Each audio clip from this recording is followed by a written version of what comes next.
ngobrol bang. Kan buang belum? Hah? Kau lapnya ini keluar gua? Hah? Anak berapa? Enggak pala tuh. Hah? Nondo. Tegak.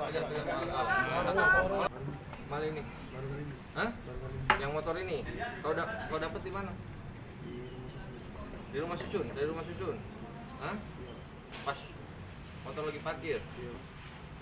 Caranya kau pakai kunci tadi itu? Hah? Kau peragain aja. Betul.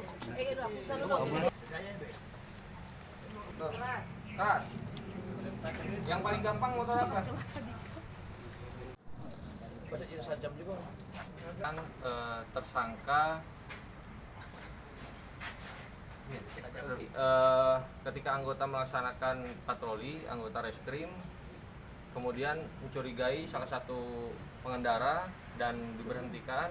Setelah diberhentikan, ternyata setelah dilakukan penggeledahan, tersangka ini memiliki senjata tajam, ya, jenis belati.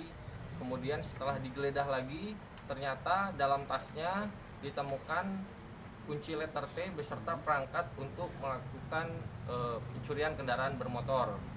Dan setelah kita amankan tersangka tersebut, kemudian kita lakukan pengembangan, ternyata motor yang digunakan adalah motor hasil curian dari wilayah Ilir Barat 1.